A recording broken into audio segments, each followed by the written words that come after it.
오늘은 사도신경 12번째 시간입니다. 모든 자를 심판하러 오심이라는 제목으로 말씀을 나누겠습니다. 우린 계속해서 사도신경으로 우리의 신앙 고백을 점검하고 있지요.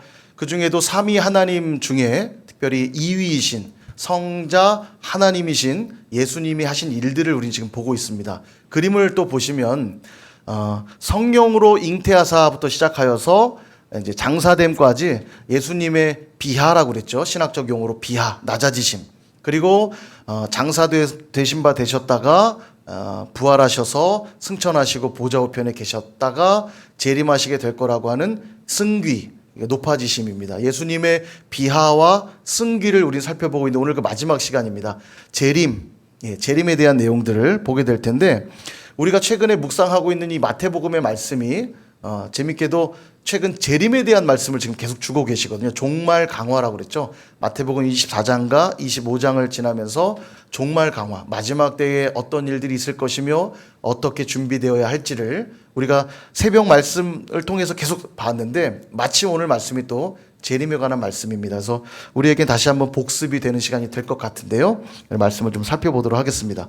기독교적 역사관은 종말론적 역사관입니다. 그래서 불교, 힌두교는 윤회사상을 말하거든요. 이걸 순환사관이라고 그래요. 끝이 없이 빙글빙글. 그래서 윤회사상이라고 하는 것은 사람이 죽으면 자기가 살면서 선을 많이 행한 사람은 그 다음 갑자기 용어가 생각이 안 나네요. 다시 태어나는 거.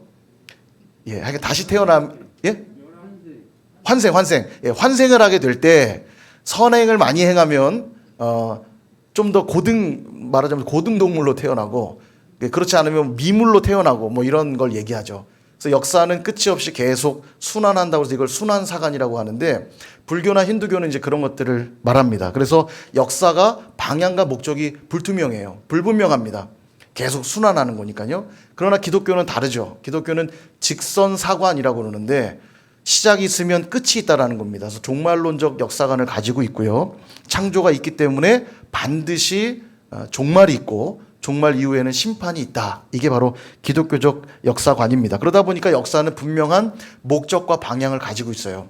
아무렇게나 흘러가지 않고 하나님의 그 심판, 마지막 날 구원하고 심판하시는 그 목적을 향해 흘러가고 있다고 말하죠. 성경에 보면 예수님이 이 땅에 오신다고 하는 그 예언의 말씀들이 많이 기록이 되어 있는데요. 예수님의 그 초림과 재림에 대한 예언의 말씀들이 얼마나 많이 나올까요? 안 세보셨죠? 저도 세보진 않았는데 이 박형용 박사님이라는 분이 한국 기독교에 큰 획을 넣으신 분이죠. 이분이 쓴 책에 그런 내용이 나와요. 구약에 보면 아직 예수님이 오시지 않았으니까 오실 메시아, 그러니까 초림하실 주님에 대한 예언의 말씀이 456회 정도 등장한다고 이야기합니다.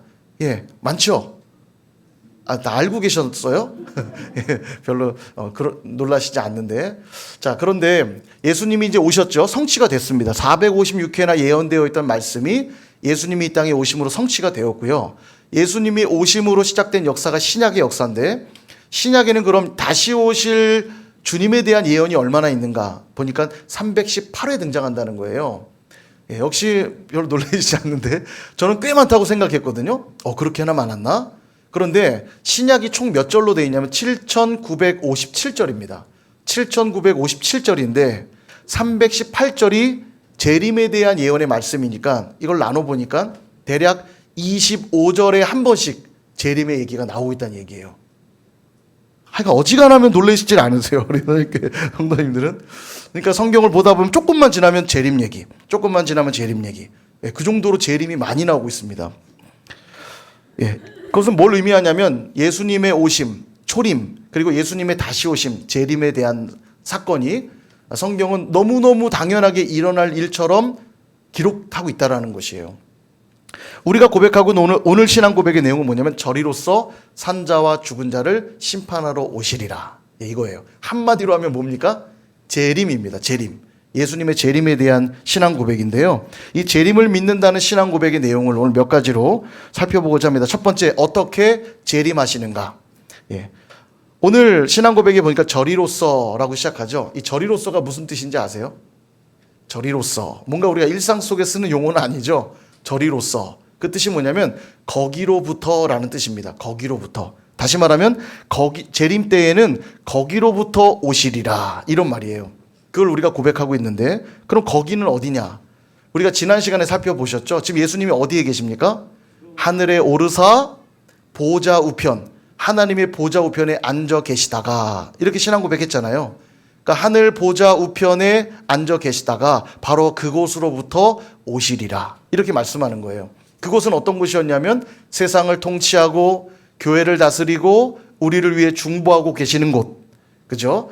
보좌 우편에서 그 일을 하신다고 그랬잖아요. 세상을 지금도 다스리고 계시고 통치하고 계시고 하나님의 교회를 은혜로 다스리고 계시며 지금도 성도들을 위해 중보하고 계신 예수님, 바로 그 보좌 우편에 계시다가 그 일을 하고 계시다가 때가 되면 우리 가운데 오시리라.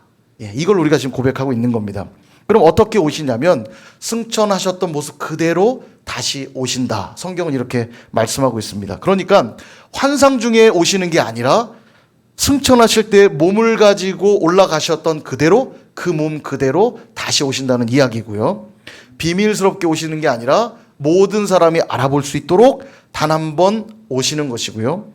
대리자를 통해서 오시는 게 아니라 뭐 천사를 보내거나 뭐 대리자를 보내는 게 아니라 당신이 직접 영광 중에 오신다고 말씀하고 있는 겁니다. 그래서 말세가 가까울수록 누가 많이 나타나냐면 적그리스도가 많이 나타납니다. 거짓 선지자들. 왜냐하면 말세에 주님이 오신다고 약속했기 때문에 거짓 선지자들이 많이 출현해요. 신천지의 이만희, 통일교의 문선명, JMS의 정명석, 이런 자들이 이제 나타나서 다 자기를 뭐라고 말하냐면요, 자기가 그리스도다, 이렇게 말해요. 더구나 이 JMS 정명석은 더 웃겨요. JMS가 정명석이잖아요. JMS. 근데 요한계시록에 보면 예수님을 광명한 새벽별이라고 얘기하거든요. 그래서 지저스 모닝스타 이렇게 얘기합니다. 근데 정명석이 자기 이름이 정명석 JMS잖아요. 바로 자기가 지저스 모닝스타, 그리스도다, 이렇게 말해요. 좀 우습죠. 그리고 그들은 말해요. 앞서 온 그리스도가 실패했기 때문에, 구원의 역사를 온전히 이루지 못했기 때문에 내가 다시 왔다. 우습죠. 근데 여기 이게 그만큼 미혹하는 영이요, 참 무서운 게 우리가 웃을 만큼 가볍게 들리지만 꽤 많은 사람들이 여기에 미혹되어서 이단을 따르고 있는 것들을 보게 됩니다. 그러나 주님의 재림은 그렇게 비밀스럽게 오시지 않습니다. 그런 사람들이 그리스도로 왔었어? 이렇게 비밀이 오시지 않아요. 모든 사람이 알아볼 수 있도록 오시고요. 그러니까 알지도 못하는 이가 그리스도라고 나타나면 다 그건 가짜입니다. 그건 의심의 여지가 없어, 가짜예요. 그리고 여기저기 내가 바로 그리스도라며 강연하고 다니지도 않습니다. 왜냐하면 심판주로 오시기 때문에 오셔서 여기저기 강연하러 다니시는 분이 아니에요. 그래서 이건 잘 분별해야 됩니다. 절대 속으면 안 되는 거죠. 자, 두 번째, 그럼 왜 재림하시는가? 왜 재림하시는가? 오늘 신앙 고백에 담겨 있듯이 산자와 죽은 자를 심판하러 오시는 겁니다.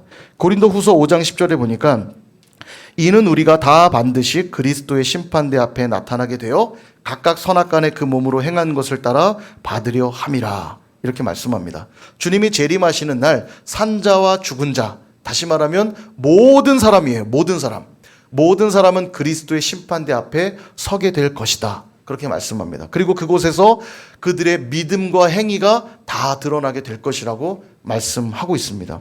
이때 의인으로의 초대에 믿음으로 응한 자들은 이제 천국으로 가는 것이고요. 믿지 않음으로 응답하지 않은 자들은 지옥에 가게 된다는 것입니다. 그래서 이 심판은 하나님의 사랑과 공의가 온전히 드러나는 그런 완전한 심판이에요. 악에 대해서는 완전히 섬멸하시고 악인들에게선 심판을 명하는 그런 심판의 자리가 될 것이고, 반대로 의인들에 대해서는 완전히 회복하게 하는 그 심판 때니까요, 심판을 베푸시게 되는 것이죠. 그러므로 모든 그리스도인들은 마지막 날 반드시 심판의 날이 있다는 것을 기억하며 살아야 될 것입니다. 세 번째, 언제 그러면 재림하시는가? 언제 재림하시냐면 마태복음 24장 36절에 보니까 그러나 그날과 그때는 아무도 모르나니 하늘의 천사들도 아들도 모르고 오직 아버지만 아시느니라. 아멘.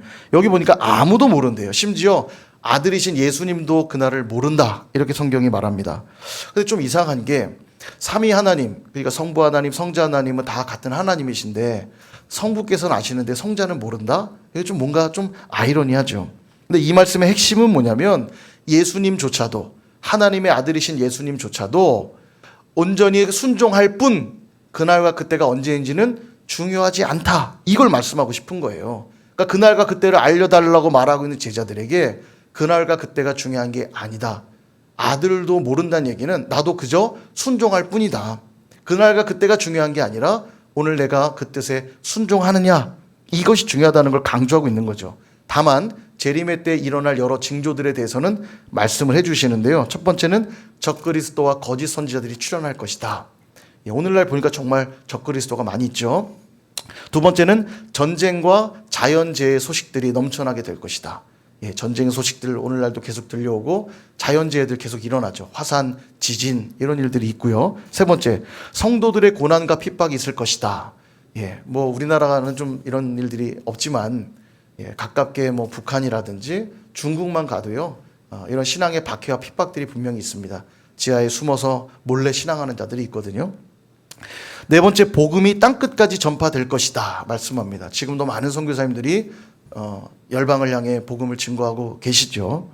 오늘날에 다 일어나고 있는 현상들이에요. 그러므로 우리가 살고 있는 이 시대는 종말의 때가 분명합니다. 그죠? 근데 가만 생각해 보면 오늘날에만 그럼 일어나는 일이냐? 그건 또 아니에요. 주님이 초림하셨던, 처음 오셨던 그때로부터 지금까지 제가 말씀드린 네 가지의 기준들은 계속 일어났던 일들입니다.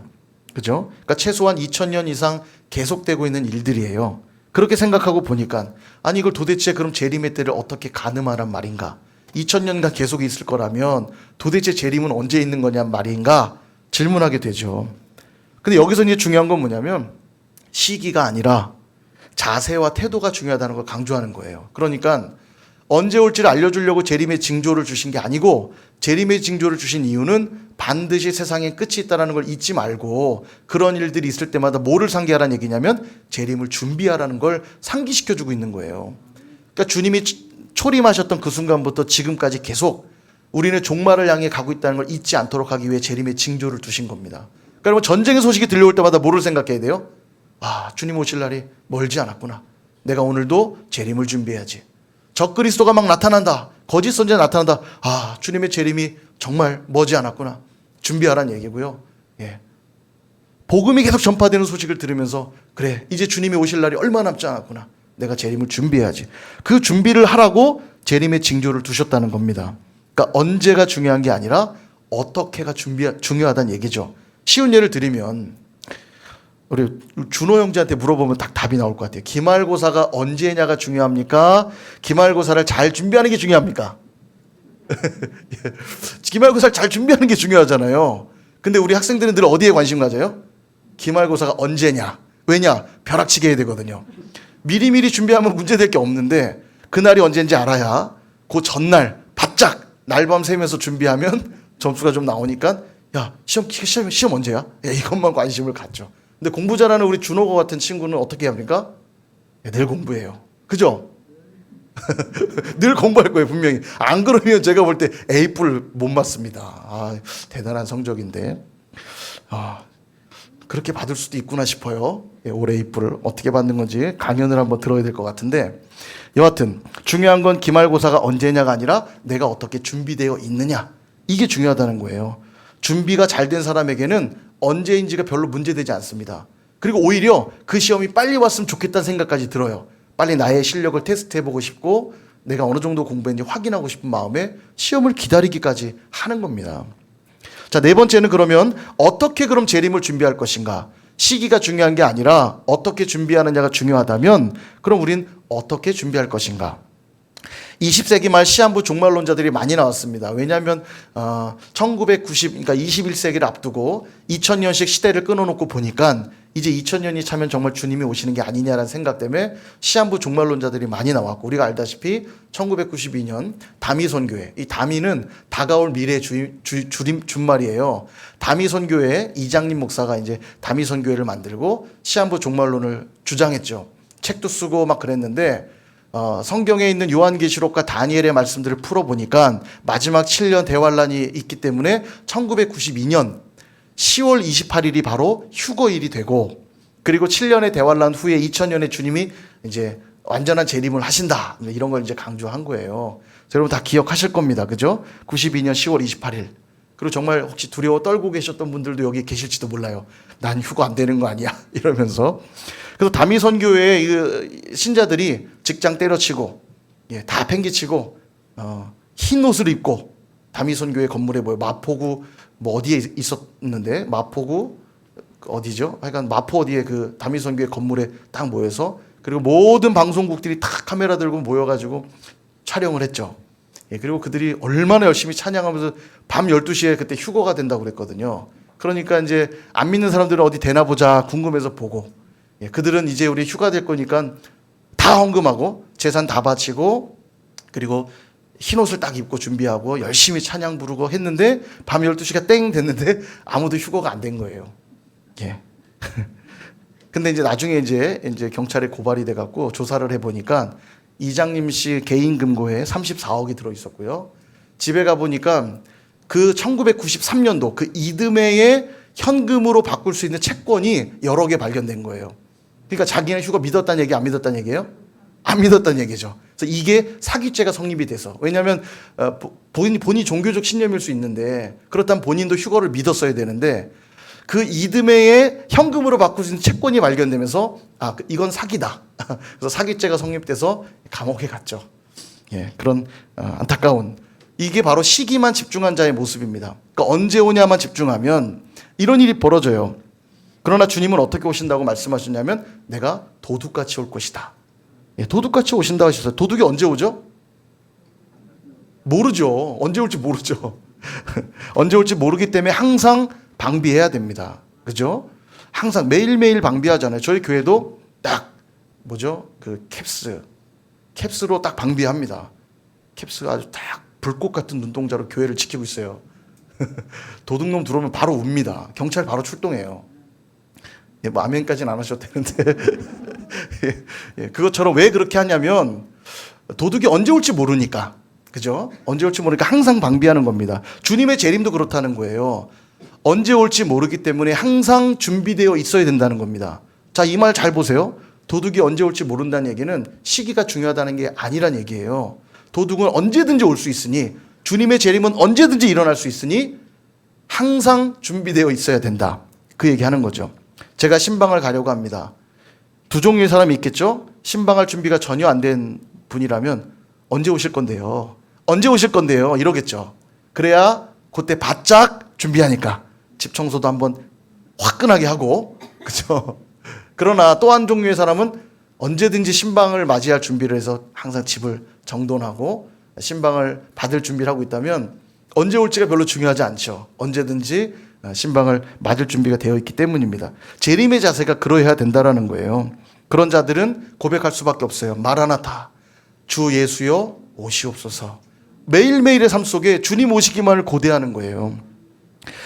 또한 재림은 어디에서 그럼 준비해야 되느냐? 이 다미선교회처럼 교회에 모여가지고 그냥 다 때려치고 여기서 막 기도하며 준비해야 되냐? 그렇지 않습니다. 마태복음 24장에 보면 휴거가 일어나는 장면을 예수님이 설명하기를, 밭에서 두 사람이 일하다가 한 사람은 데려감을 당하고 한 사람은 버려둠을 당할 것이고, 또한 맷돌질을 하다가 한 사람은 데려감을 당하고 한 사람은 버려둠을 당할 것이다. 이렇게 말해요. 밭이라고 하는 공간과 맷돌질하는 공간은 일상을 말합니다. 그러니까 재림은 어디서 준비하는 거냐면 우리의 일상에서 준비하는 거예요. 우리의 일상과 평소에 준비하라는 겁니다. 여러분 가정에서 재림을 준비하셔야 되고요. 여러분 일터에서 재림을 준비하셔야 되고, 또 이 선일교회 공동체 안에서 재림을 준비하셔야 되는 거예요. 여러분이 부름받은 모든 삶의 현장에서 여러분은 재림을 준비해야 되는 거죠. 그럼 어떻게 준비해야 되느냐? 마태복음 25장 딱 넘어가면서 세 가지 비유를 들어요. 첫 번째는 열처녀 비유를 들고요. 두 번째는 달란트 비유를 들고, 세 번째는 양과 염소 비유를 들거든요. 열처녀 비유는 내용이 그렇습니다. 등과 기름을 준비해야 된다라는 거예요. 그 재림에 합당하게 준비하는 건 등과 기름이 필요하다는 건데, 미련한 다섯 처녀는 등은 준비했는데 기름을 준비 못해서 등이 꺼져가게 되자 기름을 구하러 갔다가 신랑이 이미 들어가 버려 혼인잔치에 들어가지 못하게 되는 이야기죠. 그래서 우리가 준비해야 될 게 바로 등과 기름이에요. 주님은 내가 생각한 것보다 빨리 오실 수도 있고 내가 생각한 것보다 늦게 오실 수도 있어요. 그러나 이건 상관없다고 그랬죠. 언제 오시느냐는 중요하지 않아요. 언제든지 오실 수 있으니 언제 오셔도 상관없도록 내가 준비하는 게 중요해요. 그럼 뭘로 준비하냐? 등과 기름으로 준비하라는 겁니다. 등은 뭐냐면 성령을 상징해요. 늘 성령으로 매일매일 나의 삶이 성령으로 밝혀져 있어야 됩니다. 성령의 인도함을 매일매일 받으면 돼요. 그런데 이 성령으로 인도함 받기 위해 필요한 게 뭐냐면 기름이죠. 그럼 기름은 뭐냐? 예수 그리스도의 이름으로 기도하는 일을 말하는 거예요. 예수님의 이름으로 기도하는 자들은 기름을 준비한 자요. 매일매일 성령의 인도함 받기 위해 기도하는 자들은 주님이 언제 오셔도 상관이 없는 겁니다. 늘 성령으로 밝혀 있기 때문에 그는 주님의 재림에 혼인잔치에 들어가는 축복을 누리게 되겠죠. 두 번째 비유는 달란트 비유인데, 달란트 비유는 청지기에 대한 강조입니다. 청지기적인 삶. 재능대로 달란트를 맡겼으니 청지기가 해야 될 일은 뭡니까? 자기의 재능대로 충성스럽게 일하는 거예요. 그것만 잘하면 됩니다. 주님이 다시 오실 그날까지, 주인이 다시 오실 그날까지 맡겨진 역할에 충성을 다하는 것이에요. 주인이 비록 내 앞에 없지만 여전히 주인은 내 앞에 있는 것처럼 일하는 거예요. 언제까지요? 그 주인이 다시 오실 날까지. 항상 주인 앞에서 살았으니 주인이 온 다음에 그에게 무슨 칭찬합니까? 잘하였도다. 착하고 충성된 종아. 칭찬하는 거예요. 그러나 또 한 부류는 주님이 지금 내 앞에 안 보인다고 내 마음대로 내 뜻대로 주인이 없는 자처럼 살아갈 때, 주인이 와보니 주인이 없는 자처럼 살았기 때문에 꾸중을 듣는 겁니다. 이 악하고 게으른 종아, 꾸중을 듣게 되는 거죠. 그러므로 오늘 내게 맡겨주신 많은 것들을 가지고 주님 앞에 부끄러울 것이 없는 충성된 일꾼들로 우리가 살아가야 되는 것이고요. 세 번째 비유가 바로 양과 염소 비유입니다. 마지막 날의 목자이신 주님은 양과 염소로 우리를 분류하신대요. 저는 이 비유가 참 탁월하다고 생각이 드는데, 양들로 분류된 자들은 누구냐면 주님이 굶주렸을 때 먹을 걸 주고, 주님이 목마를 때 마실 걸 주고, 주님이 헐벗었을 때 옷 입을 걸 주고, 주님이 병들었을 때 돌봐주고, 주님이 옥에 갇혔을 때 와서 봐줬다는 거예요. 그러니까 이들이 우리가 언제 그랬습니까? 깜짝 놀라죠. 그랬더니 지극히 작은 자 하나에게 한 게 바로 내게 한 것이다. 이렇게 말씀하고요. 염소로 분류된 자들은 그 반대입니다. 주님이 굶주릴 때 먹을 것도 안 줬고, 주님이 목마를 때 마실 것도 안 줬고, 주님이 헐벗었는데 입을 것도 주지 않았고, 병들고 옥에 갇혔을 때 전혀 와서 돌아봐 주지 않았다. 그러자 그들도 말해요. 우리가 언제 그랬어요? 이렇게 말하니까 지극히 작은 자에게 하지 아니한 게 내게 하지 아니한 것이다. 여러분, 이 말은 무언가 행위를 하라고 강요하는 말이 아닙니다. 이 말은 결국 뭐냐면 주님의 말씀대로 사는 삶이 얼마나 체질화되었는가. 그러니까 내가 인지하지 못할 그때에도 지극히 작은 자, 별 볼 일 없고 아무도 돌아보지 않아도 상관없는 그런 사람들에게조차도 내가 그를 지극정성으로 대했다는 건 주님의 말씀, 하나님을 사랑하고 이웃 사랑하라고 하는 주님의 말씀이 내 삶에 체득되어 있기 때문에 말씀대로 살은 자인 거잖아요. 바로 그들이 양들인 거예요. 그래서 목자가 양과 염소를 구분하는 방법은 간단합니다. 마지막 날 주님이 양과 염소를 분류할 때 간단해요. 자, 내 양들은 일로 와라. 그럼 누구만 오겠어요? 양들만 가겠죠. 여러분, 양들이 목자의 음성을 기가 막히게 알아듣는 거 아시죠? 비슷한 목소리를 가진 사람이 흉내내도 양들은 따라가지 않습니다. 목자가 말해야만 양들이 따라가거든요. 그러니까 마지막 날 간단해요. 주님이 자, 내 양들아 이리 오너라. 그러면 양들이 가는 거예요. 다시 말하면 어떻게 주님의 재림을 준비해야 되냐면 매일매일 목자이신 주님의 음성을 듣고 인도함 받는 삶을 살아온 자들은 마지막 날 주님이 양들을 분류할 때 늘 들어왔던 그 음성 따라가면 되는 거예요. 그냥요. 그렇게 매일매일 재림을 준비하라는 것입니다. 그래서 요한복음 5장 29절에 보면 선한 일을 행한 자는 생명의 부활로, 악한 일을 행한 자는 심판의 부활로 나오리라. 여러분, 부활이라고 그러면 우리 믿는 자만 부활하시는 줄 알죠? 아닙니다. 선한 자도 악한 자도 다 부활해요. 부활해서 뭐 하냐면 심판대 앞에 가는 겁니다. 그리고 심판을 받을 때 선한 자는 생명의 부활을 덧입는 거고, 악한 자는 심판의 부활을 덧입는 겁니다. 이 말씀은 그러면 내가 선한 일을 많이 해야 되겠구나, 착한 일 많이 하라는 그런 뜻이 아니라, 성경이 말하는 선한 일은 뭐냐면 선하신 예수 그리스도를 온전히 믿는 삶을 살라는 거예요. 선하신 예수 그리스도를 온전히 믿고 그분을 따라 살라는 것입니다. 그럴 때 그게 선한 일이라는 거예요. 그 믿음 때문에 예수님이 행하신 그 의로움이 나의 의로움으로 여겨지기에 선한 부활로 나아가게 되는 것입니다. 그러나 반대로 주님이 없는 자들은 그 자체로 악한 삶이고 주님이 없기 때문에 죄 가운데 살겠죠. 그러므로 악한 모습 그대로 심판의 부활로 그들은 나아가게 된다는 것입니다. 그러므로 어떻게 재림을 준비해야 될까요? 매일매일의 삶 속에서 예수 그리스도를 잘 믿고 섬기며 따라가는 삶을 살아야 되는 것입니다. 이게 재림을 준비하는 모습이죠. 말씀을 정리하려고 합니다. 사랑하는 여러분, 주님의 재림이 빨리 왔으면 좋겠습니까? 아니면 아직 조금만 더 있다가 오시면 좋겠습니까? 예, 빨리 오시면 좋겠다. 엉덩이 실룩실룩. 예, 천천히 오셨으면 좋겠다. 물구나무. 예, 우리 교회는 아무도 없으신 것 같은데요. 예, 아직 안 오셨으면 좋겠다라고 하는 분들은 아직 재림의 준비가 안 돼 있거나, 그러니까 재림을 맞이할 준비가 안 돼 있거나, 아니면 아직은 주님보다 세상이 더 좋아서, 예, 아직 세상이 더 좋아서 주님이 좀 천천히 왔으면 좋겠다 하는 것일지도 모르겠습니다. 근데 여러분 생각해 보세요. 어제 저희 제자 청년 둘이 인사를 왔어요. 결혼한다고 왔는데, 제가 예전에 지도하던 청년부에 활동하던 형제 자매인데, 그곳에서 제가 있을 때 교제를 시작했고, 몇 년의 결실을 이제 맺어서 이제 9월에 결혼하게 됐다고 인사한다고 어제 왔어요. 그래서 같이 이제 저녁을 먹고 즐거운 교제의 시간들을 나눴는데요. 보니까 한 2달 남았더라고요.